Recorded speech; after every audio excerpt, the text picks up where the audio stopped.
This channel does not promote any violent, harmful, or illegal activities. All content provided by this channel is meant for an educational purpose only.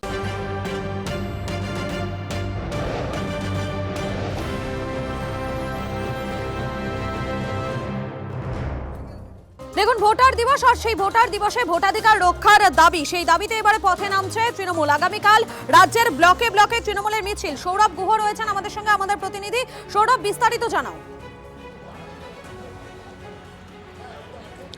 দেখো, প্রথমেই বলবার যে এই SIR আবহে একেবারে বলা যেতে পারে যে বিনা যুদ্ধে নাহি দিব সূচকগুলো মেদিনী, এটাই বোধহয় তৃণমূল কংগ্রেস পণ করেছে। তারা প্রতিটি বিষয় নিয়ে, তা সে কোর্টে হোক, আদালতে হোক কিংবা রাস্তায়, তারা কিন্তু সরব রয়েছেন। এবং সেই জায়গা থেকে দাঁড়িয়ে ভোটার দিবস উপলক্ষে গোটা রাজ্যে সমস্ত ব্লকে দুটি করে মিছিল করবার নির্দেশ দেওয়া হয়েছে তৃণমূলের শীর্ষ নেতৃত্বের তরফে। যেমনটা তুমি জানো যে আজকে অভিষেক বন্দ্যোপাধ্যায় 1 লক্ষেরও বেশি BLA 2 নেতা, কর্মী, বিধায়ক, সাংসদ সবাইকে নিয়ে একটি বৈঠক করেছিলেন। সেখানে তিনি কতগুলো অত্যন্ত কড়া কথা বলেছেন।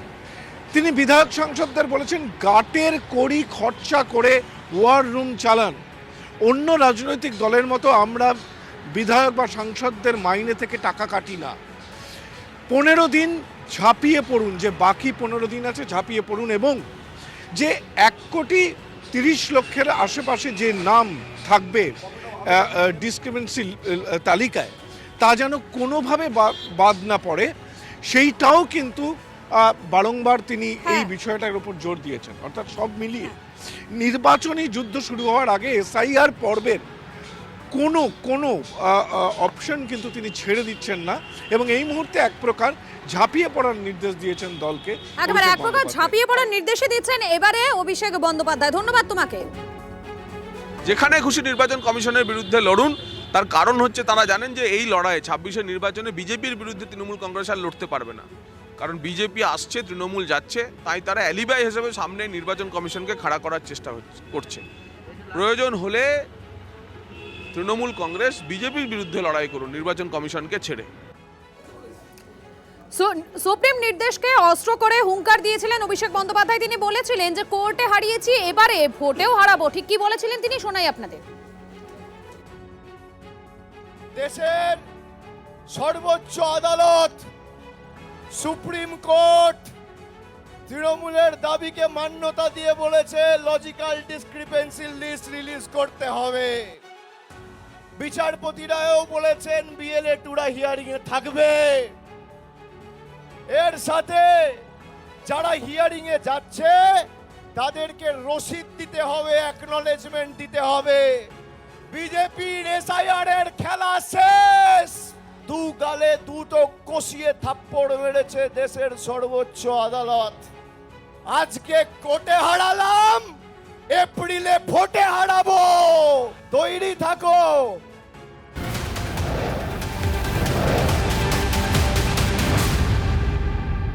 এই মুহূর্তে বড় খবরে নজর রাখছি। যে খবর আসছে আমাদের কাছে, আগামী 31শে জানুয়ারি বারাসতে জনসভা করবেন অমিত শাহ। প্রদীপ্ত কান্তি ঘোষ আমাদের প্রতিনিধি এই বিষয়ে জানাবেন। প্রদীপ্ত, আগামী 31শে জানুয়ারি কেন্দ্রীয় স্বরাষ্ট্রমন্ত্রী বারাসাত সাংগঠনিক জেলার অন্তর্ভুক্ত কাছারি ময়দানে তিনি সভা করবেন, এবং দিন কয়েক আগে অর্থাৎ 19শে জানুয়ারি অভিষেক বন্দ্যোপাধ্যায় ওখানেই সভা করেছিলেন, এবং সেই মাঠকেই বেছে নেওয়া হয়েছে। এবং বিজেপির সূত্রে যা জানা যাচ্ছে তাতে তাদেরও টার্গেট যে অভিষেক বন্দ্যোপাধ্যায় সভায় যে মানুষ এসেছিল তার দ্বিগুণ মানুষ তারা নিয়ে আসবেন। এবং ইতিমধ্যেই কাছারি ময়দানে দলীয় নেতৃত্ব তারা পৌঁছেছেন, তারা পরিদর্শন করছেন, এবং অমিত শাহ নিরাপত্তায় যারা রয়েছেন তারাও ইতিমধ্যে কাছারি ময়দানে পরিদর্শন এক দফায় করে গিয়েছেন। আমরা যা জানতে পারছি তাতে 30 এবং 31শে জানুয়ারি দুদিনের সফরে একটি জনসভা কেন্দ্রীয় স্বরাষ্ট্রমন্ত্রী করতে চলেছেন, সেটি অনুষ্ঠিত হচ্ছে বারাসাতের কাছারি ময়দান।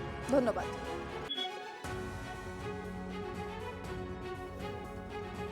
আর এই মুহূর্তে আরো একটা খবরে নজর রাখবো। বাঙালিরা বাংলাতেই সুরক্ষিত নন, এ কথা বলছেন কেন্দ্রীয় মন্ত্রী জেপি নাড্ডা। কোথায় দাঁড়িয়ে বলছেন?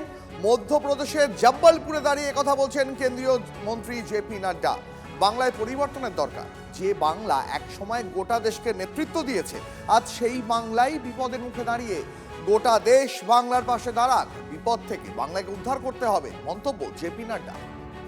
प्रकाश साहा जी ने कहा कि हम मध्य प्रदेश में बंगाली समाज बंगाल से ज्यादा सुरक्षित हैं।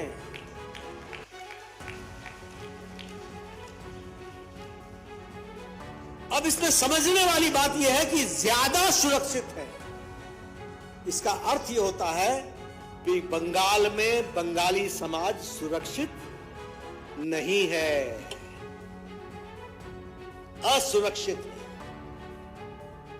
और इसलिए यह समय आया है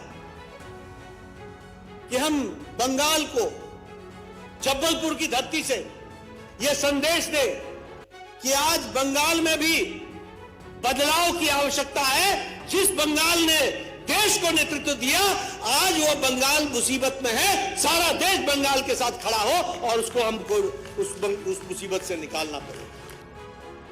মধ্যপ্রদেশে আগে তাদের মানুষকে সুরক্ষিত রাখুন, বাঙালিদেরকে তো পরে রাখবেন। বাঙালিরা যে বিজেপি শাসিত কোনো রাজ্যে সুরক্ষিত নন, মানে ধর্ম বর্ণ নির্বিশেষে, তার প্রমাণ হয়েছে। আপনি এখন পরিযায়ী শ্রমিকদের কথা বলছিলেন, আমি বলছি সল্টলেকে আইটি সেক্টরে কাজ করতে যাওয়া এক ভদ্রলোক নয়ডাতে হোটেল ভাড়া করেছিলেন, যেমন করে বাকি আমি যেভাবে করি নথি দিয়ে, তারপরে তাকে হোটেল যখন চেক ইন করতে যায় বলা হয়েছে যে আপনি বাংলা ভাষায় কথা বলেন, তাহলে আপনি বাংলাদেশি। তাহলে এই কথাটা সত্য নয়, কথাটা এটাই সত্য যে বিজেপি আসলে বাঙালি বিদ্বেষী। যে কোনো প্রদেশে বাঙালিরা পশ্চিমবঙ্গের থেকে বেশি সুরক্ষিত। এটা সেই প্রদেশের বাঙালিদের থেকে আপনি প্রশ্ন করুন, উত্তরটা সহজে পাবেন। বাকিটা হচ্ছে এই মমতাদির বেলডাঙ্গা মডেল, সবটাই ডববাজি, সবটাই মিথ্যাচার।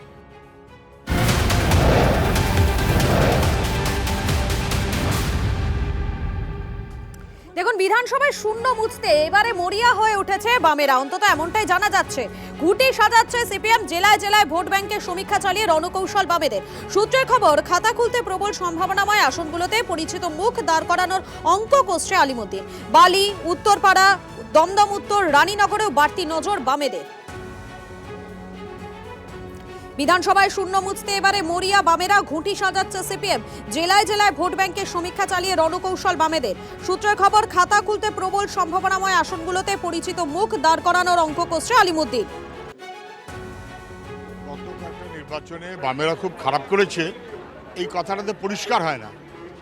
বামেদেরকে বাদ রেখে যাতে বিজেপি আর তৃণমূলের মধ্যে একটা বাইনারি করা যায়, এটাই ছিল বিজেপি, তৃণমূল, আরএসএস সহ কর্পোরেট সেক্টর তাদের মনোভাব। সেরকম মনোভাবে একটু বাড়তি অসুবিধা হয়, এ নিয়ে কোনো সন্দেহ নেই। কিন্তু পশ্চিমবাংলার মানুষ তৃণমূলকেও অপছন্দ করছে, বিজেপিকেও অপছন্দ করছে।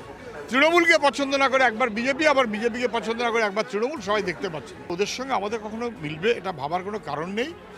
বামপন্থার মনোভাবে মানুষ এবং মানুষের মন, মানুষের সঙ্গে সম্পর্ক এবং সংযোগ, মানুষের বিপন্নতায় তার পাশে থাকা, মানুষকে ভরসা দেওয়া, জনসংযোগ তো বামপন্থীদের কাজের অংশ বরাবর। ওনাদের সবথেকে হেভিওয়েট প্রার্থী সবথেকে ভালো জায়গায় খুঁজে সেখানে ভোটে দাঁড়িয়েছিলেন, কিন্তু সেখানেও হেরে এসেছেন। প্রশ্নটা হেভিওয়েট, লাইট ওয়েট এ ধরনের কিছু নয়। প্রশ্নটা হচ্ছে বামরা বর্তমান রাজনীতিতে তারা তাদের প্রাসঙ্গিকতা হারিয়েছে। দিল্লিতে তৃণমূলের সাথে আর পশ্চিমবঙ্গে তৃণমূলের বিরুদ্ধে মানুষ বুঝে গেছে বামপন্থীদের মূল লক্ষ্য হচ্ছে তৃণমূলের এজেন্ট হয়ে বিরোধীদের ভোট কাটা। ফলে স্বাভাবিকভাবেই এই বামেরা কোনো অবস্থাতেই এই বামেরা 2026-এর নির্বাচনেও খাতা খুলতে পারবে না। বামেদের এবারে আরো একবার জোট বার্তা দিলেন নওশাদ সিদ্দিকী। তিনি বলছেন, বামেদের সঙ্গে জোট দ্রুততার সঙ্গে করতে হবে, যত দ্রুত সম্ভব সেটা করতে হবে। ভোটের আগের দিন জোট হলে ইম্প্যাক্ট কিছু হবে না, কলকাতার রাজপথে নয় গ্রামের বুথে জোট করতে হবে, বার্তা দিয়েছেন নওশাদ। তো বামেরা কোথায় কি হেভিওয়েট দেবে না দেবে সেটা তাদের একান্ত ব্যাপার, আমি তো সেখানে আটকাতে পারি না। তবে আমিও চাই দ্রুততার সাথে এই জোট প্রক্রিয়া শেষ হোক, না হলে শহরে কলকাতার রাজপথে জোট হয়ে যাবে।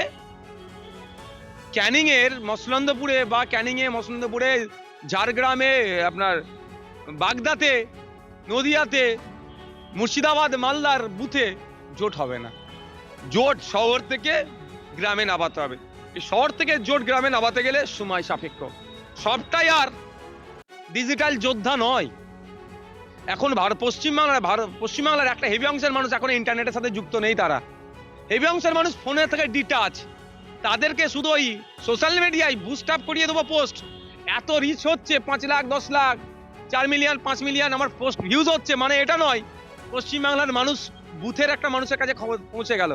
এটা করতে গেলে আমার বুথ স্তরে পৌঁছাতে হবে। তাই আমিও চাইবো দ্রুততার সাথে জোট প্রক্রিয়া শেষ হোক, জোট সময়ের দাবি জোট হোক এবং দ্রুততার সাথে হোক, আর অন্যথায় ওই ভোটের আগের দিনে জোট হলে ইম্প্যাক্ট কিচ্ছু হবে না।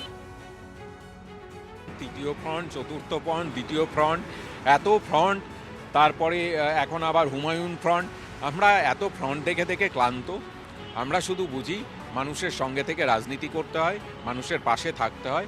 বিমানবাবু অত্যন্ত শ্রদ্ধেয় ব্যক্তি, ব্যক্তিগতভাবে নিশ্চিতভাবে আমি ওনাকে শ্রদ্ধা জানাই, ওনার যে রাজনৈতিক জীবনযাপন শ্রদ্ধা জানাই।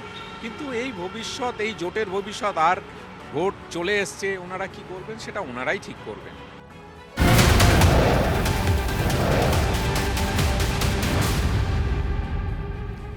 সিপিএমকে তৃণমূলের বি টিম বলে আক্রমণ করলেন বিরোধী দলনেতা শুভেন্দু অধিকারী। বাঁকুড়ার ওন্দায় গিয়ে তাঁর তোপ, বামেরা হিন্দু পাড়ায় গিয়ে ভোট কাটে। সিপিএম কোথায় ভোট কাটে? হিন্দু পাড়াতে। তৃণমূলের বি টিম সিপিএম, অমিয় পাত্র, মনোরঞ্জন পাত্র, এরা বি টিম। আপনি দেখবেন পুনিশুলের কোন বুথে ভোট পায় না, শুধু হিন্দু এলাকায় গিয়ে ভাষণ মারা, সর্বহারা জিন্দাবাদ, দুনিয়ার মজদুর এক হও, লাল ঝান্ডা কারে ফুকার, ইনকেলাব জিন্দাবাদ। ভোট দেবেন কোনখানে? দা হাতুড়ির মাঝখানে, চোরেদের রাখার জন্য। শুভেন্দু অধিকারীর বক্তব্য শোনালাম আপনাদের। এই মুহূর্তে সিপিএম নেতা কলতান দাশগুপ্ত রয়েছেন আমাদের সঙ্গে। কলতান, আপনি নিশ্চয়ই শুভেন্দু অধিকারীর বক্তব্য শুনলেন। বাঁকুড়ার ওন্দায় গিয়ে শুভেন্দু অধিকারীর দাবি যে ভোটের সময় আপনারা হিন্দু পাড়ায় গিয়ে সেখানকার ভোট কাটেন, তাও তৃণমূলের হয়ে। আপনারা তৃণমূল কংগ্রেসের বি টিম। শুভেন্দু অধিকারী নিজেই তো এতদিন তৃণমূল কংগ্রেসের এ টিমের লোক ছিলেন, যখন নারদায় ওনাকে দেখা গেছি। তারপর বিজেপিতে এসে দুর্নীতিগ্রস্তদের জেলে পাঠাবেন বললেন। এখন তার দিল্লির নেতারা, আরএসএস এর নেতারা, তারা তৃণমূলের বি টিম না সি টিম যে তারা দুর্নীতিগ্রস্তদের শাস্তি দিতে পারছে না। আসলে তো শুভেন্দু অধিকারীর ওনার দিল্লির নেতাদের কি প্রশ্ন করা উচিত যে কারা আসলে তৃণমূলের এ টিম আর বি টিম। আর বামপন্থীদের রাজনীতি নিয়ে ওনার না ভাবলেও চলবে। বামপন্থীদের যখন ক্ষমতা বাড়বে বিধানসভায়, সংসদে, তখন আমরা সমস্ত দুর্নীতিগ্রস্তকেই জেলে পাঠাবো, কে কোন দলে আছে এটা না ভেবে। বেশ, অনেক ধন্যবাদ আপনার প্রতিক্রিয়ার জন্য। সিপিএমকে তৃণমূলের বি টিম বলে আক্রমণ শুভেন্দু অধিকারীর। বাঁকুড়ার ওন্দায় গিয়ে বিরোধী দলনেতার তোপ, হিন্দু পাড়ায় গিয়ে ভোট কাটে সিপিএম। অন্যদিকে সিপিএম এর প্রতিক্রিয়া আপনাদের শোনালাম। সিপিএম নেতা কলতান দাশগুপ্ত, তাঁর দাবি শুভেন্দু অধিকারী নিজেই একসময় তৃণমূল কংগ্রেসের এ টিম ছিলেন, বামেদের নিয়ে তাঁর না ভাবলেও চলবে। আজ বাঁকুড়ার ওন্দায় গিয়ে বিরোধী দলনেতা সিপিএম এবং তৃণমূলকে এক আসনে বসিয়ে তোপ দাগেন। সিপিএমকে তৃণমূলের বি টিম বলে আক্রমণ করেন শুভেন্দু অধিকারী। বাঁকুড়ায় ওন্দায় গিয়ে বিরোধী দলনেতার তোপ, হিন্দু পাড়ায় গিয়ে ভোট কাটে সিপিএম। এই মুহূর্তে যে খবরে নজর রাখবো, দেবের পর এবার আরও একজন তারকাকে এসআইআর এর নোটিশ। 31শে জানুয়ারি শুনানি কেন্দ্রে যাওয়ার কথা বলে যাদবপুরের প্রাক্তন তৃণমূল সাংসদ এবং অভিনেত্রী মিমি চক্রবর্তীকে এসআইআর এর নোটিশ ধরানো হলো। নোটিশ পেয়েছি, শুনানিতেও যাব, TV9কে জানালেন অভিনেত্রী।